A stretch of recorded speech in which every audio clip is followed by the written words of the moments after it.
Part 1. A brief introduction to big fishing. If you don't need this, or you don't want it, you can just skip ahead to here. As of patch 6.55, there are 289 big fish in Final Fantasy XIV, not counting ocean fishing, which has its own distinct set of mechanics and achievements, and is thus irrelevant to this video.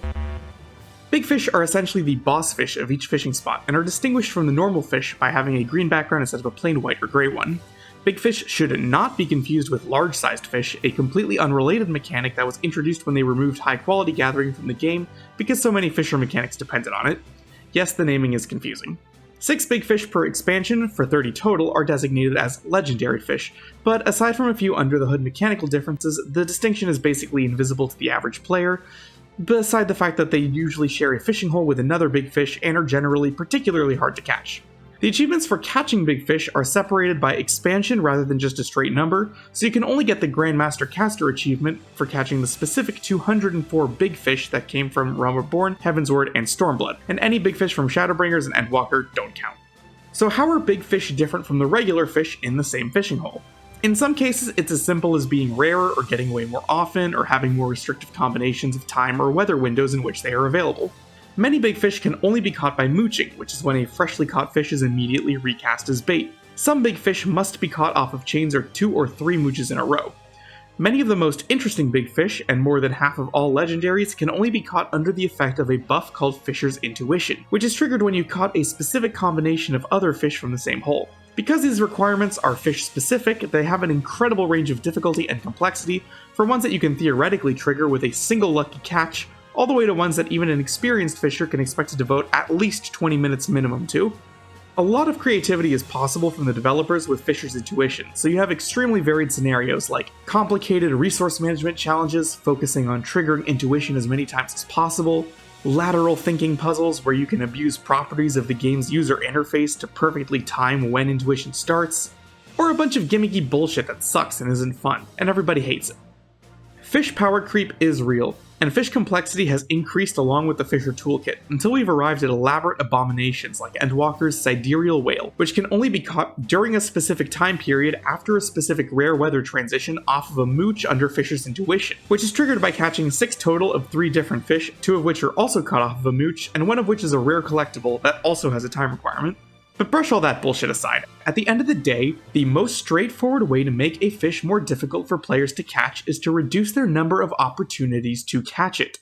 Some specific weathers and weather transitions are simply rarer than others. Fish that can only appear when those weathers overlap with specific times will be available less often, and since most people have jobs and lives and need to sleep, they can't make it to every possible fish window, and will have even fewer chances. 3 fish in particular are infamous for both their very low uptime and their scarcity even within those rare blips of availability: the Ruby Dragon, Eilid Skan, and Cinder Surprise. If somebody is complaining about fishing in Final Fantasy XIV, there's probably better than 50% chance it's about one of these 3 specific fish.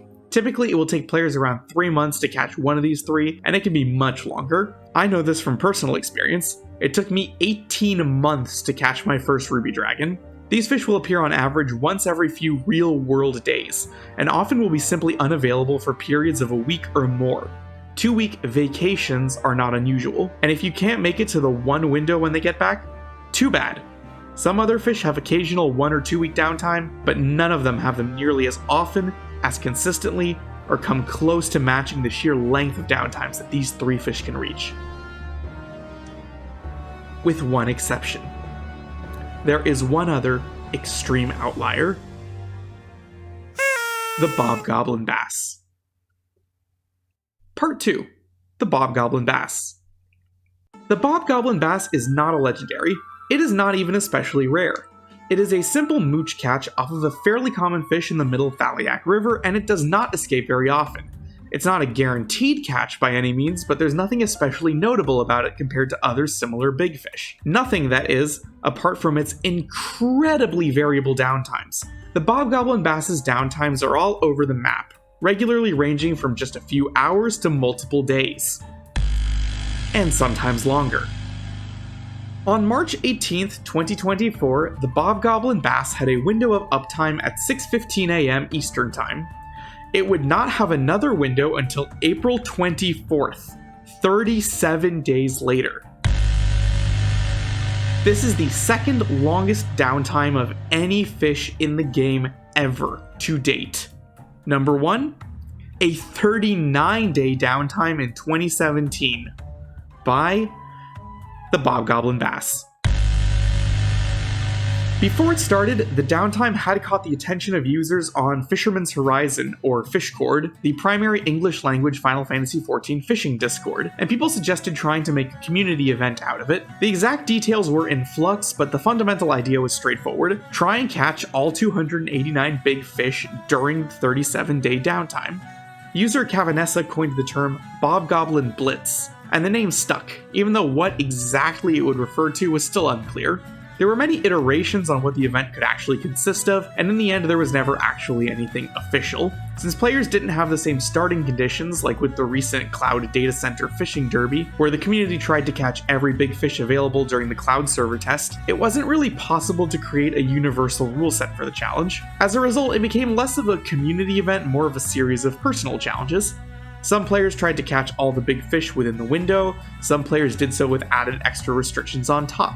Some players used the time to work on other unrelated fishing-related projects instead, in the spirit of the great 37-day window of fish focus that had been granted to us by the Honorable Robert G. Bass. For me, my goal was straightforward.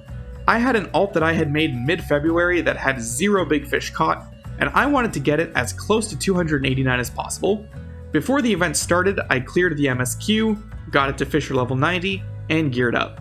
I did a little pre-event stream to establish my personal rules and goals for the challenge. This is an alt that I made about a month ago, and as you can see from my achievements list, I have the big fishing achievements pinned. I have caught 0 out of 289 big fish. Let's talk about the Bobgoblin Blitz. The goal is to catch as many of the 289 big fish as possible during this time. Do I think I'm going to do it? Fuck no. Absolutely not. There is 0 chance in hell. Like, absolutely no. There's no way. Absolutely none. Like, I've done Final Fish before. Like, I know what it takes. Like, I've done this. But I want to see how far I can get. My personal goal for the month, what I think is a reasonable number for me to actually hit, what I will consider a successful Bobgoblin Blitz, is I want to get to 100. I will consider it very successful if I get to 100 and I have knocked out at least 15 of the legendary fish. I'm going to be recording everything. My plan is if it works out really well, I'm going to make like a supercut type video at the very end. Just kind of summarizing success or failure. We'll see. But also just, recording in case something really cool happens. You never know. Maybe something really cool will happen while I'm doing this. Okay, so is it possible to catch all 289 big fish in 37 days? Absolutely. People have done it in less.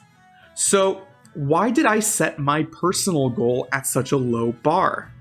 Simple. I cannot no-life it. I have a full-time job. I have a lot of social commitments. I was going to be completely out of town on 2 different weekends of the event period. Maybe when I was in college, or it was during early COVID lockdowns and I had all the free time in the world, I could have gotten most or all of them. But as a working adult, most nights I have a few hours max of free time. So for me, this was going to be less a challenge of skill or luck, but organization and planning. I don't have crazy good luck, and I don't think I'm unusually skilled, but I am very good at organization and planning. Part 3. The Bobgoblin Blitz. Yay! We got one! I feel like this is it. Yay! That's 2. I knew some people who cleared the, Oh, there we go. That was easy. Did I get him? I did. I'm on a hot streak today.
like original goal for like Bobgoblin Blitz was like 100 big fish and 15 legendaries.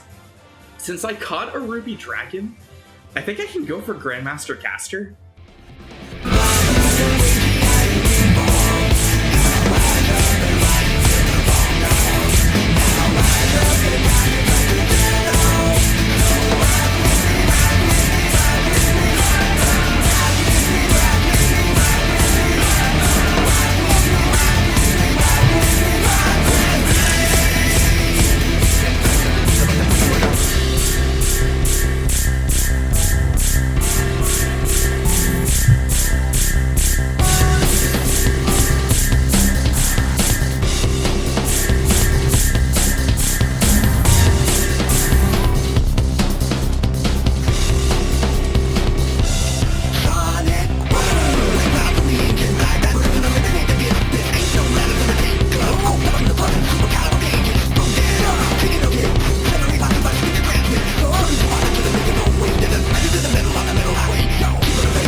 Yay! Oh, we got it! We got it! We got it! We got it! Yay! Oh, check it out! Haha! Yes! Oh! See, I told you it was easy. Easy fish, easy fish. Okay, how many more can we get in one window?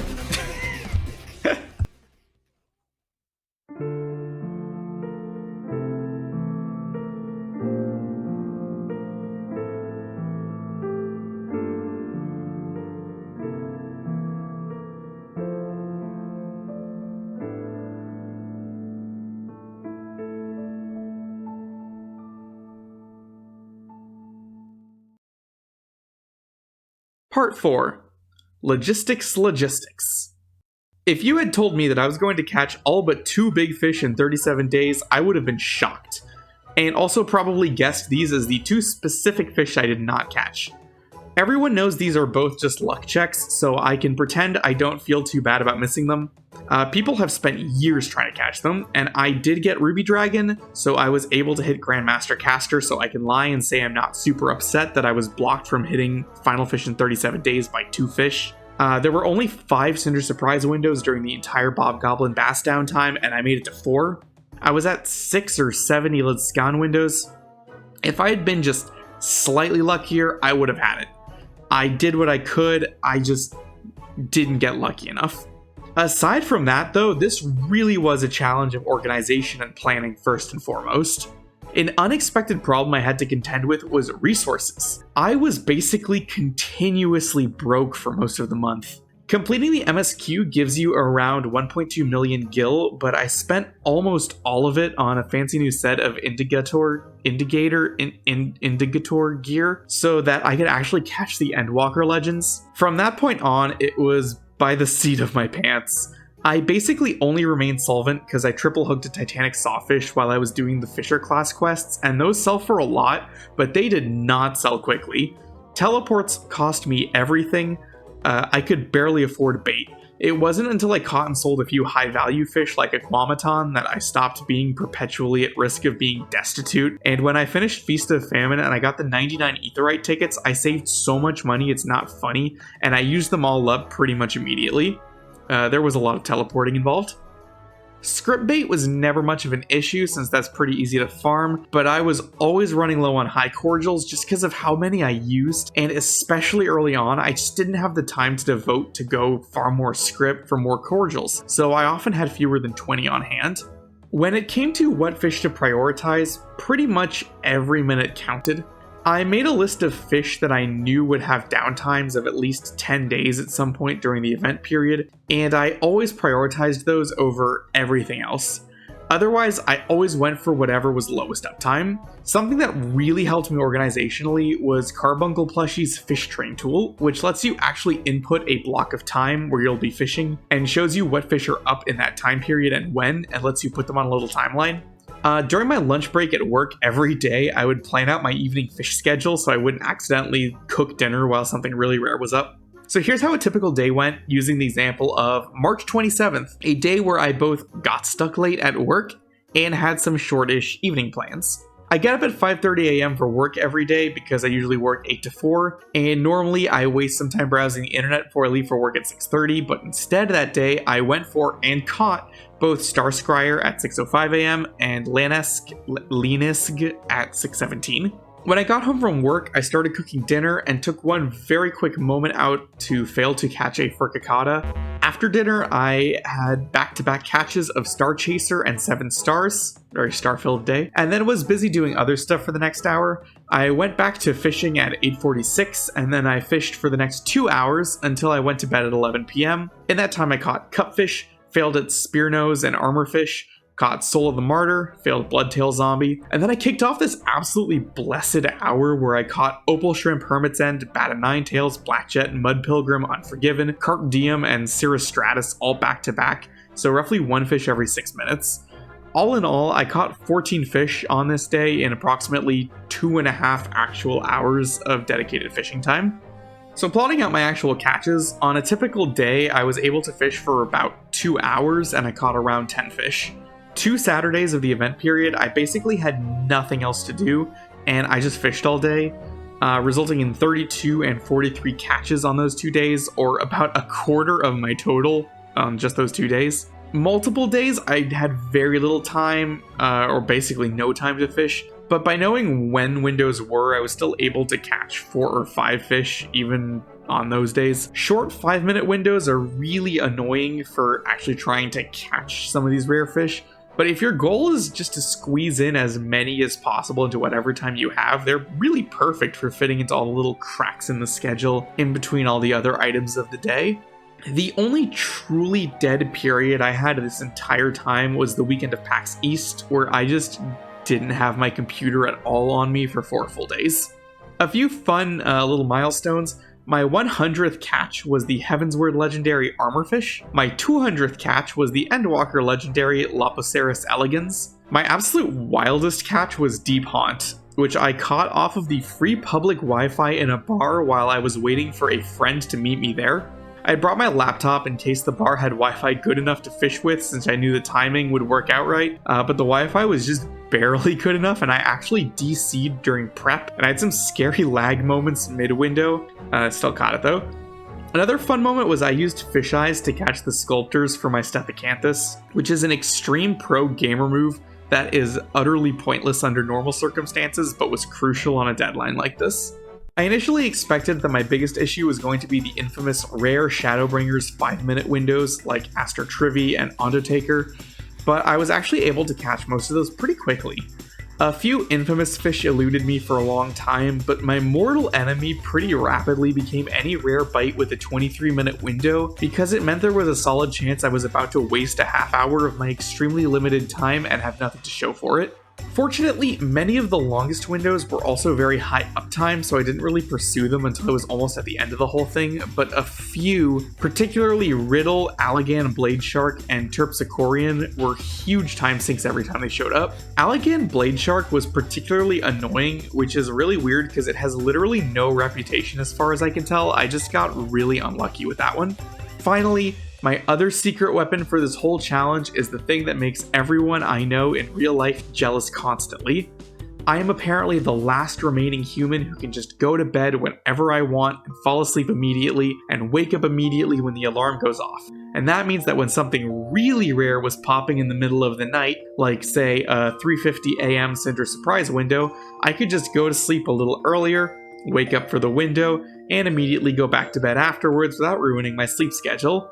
And yes, you should be jealous, this is my superpower. Part 5. Conclusion.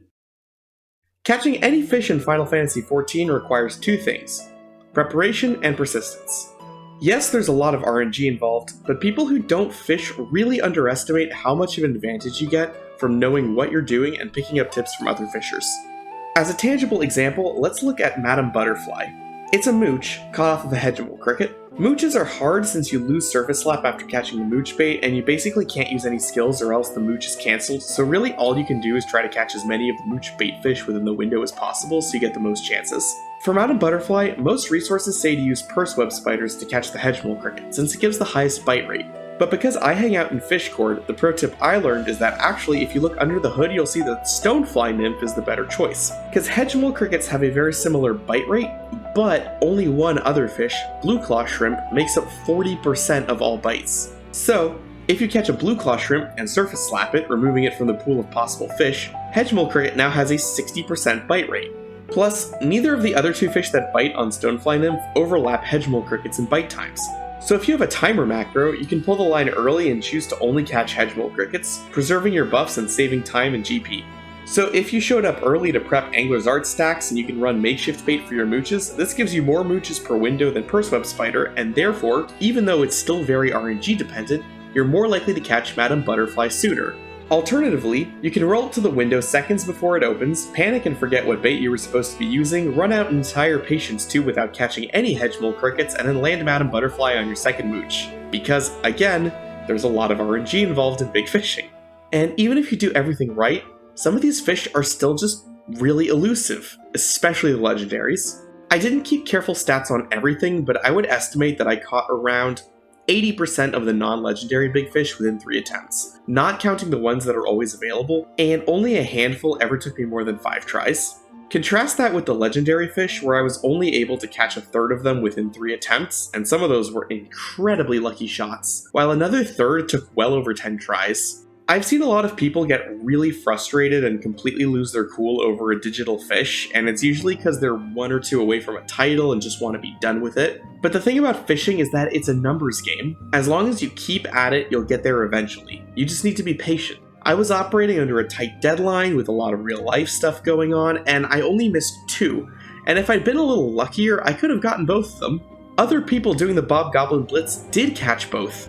On the flip side, you can easily imagine a scenario where I got a little less lucky and I missed a few more, and I'm sitting here talking about how I didn't get any of the titles, but I still had fun. And at the end of the day, I did have fun. Fishing is probably my favorite content in Final Fantasy XIV. I love how it rewards really deep preparation and study of seemingly trivial details. I love the way it encourages players to work together to gather information. I love how it takes you to random, out-of-the-way areas of the game during weird weather conditions. And I even love how it's basically the last feature standing that needs you around at specific real-world times, even though I know that's a controversial opinion. I love how new skills have made older fish a lot less miserable, but there's still no way to completely unsync the old stuff like there is with duties. You still have to do it for real. Although who knows, with Dawntrail right around the corner, maybe they'll add some crazy new skill that totally trivializes a bunch of old fish and I'll sound like an idiot by the time you watch this. Fishing is definitely side content, I know that, but it's my favorite. I want more people to like it.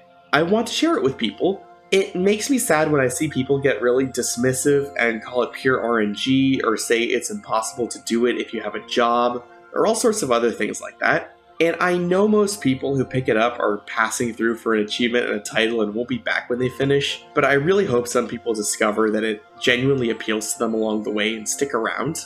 I think anybody who really falls in love with some specific content will understand that.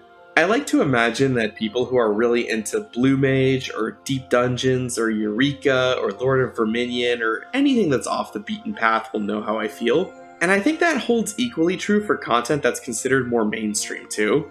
I've never done any ultimate rating, but I look at players who have 50 or more T clears, and I can't help but imagine we have something in common. I wonder what those players think of me. When they look at my strange bullshit, do they see a reflection of themselves? A kindred spirit who simply happened to fall into a different niche? Or do they see something strange and alien? Someone whose obsessions and interests are so unfathomable that they're to be avoided and mocked, if not outright feared?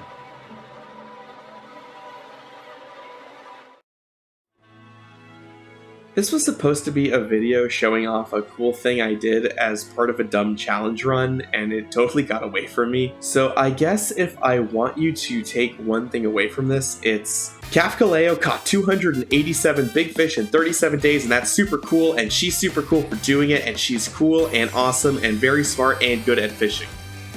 Thank you.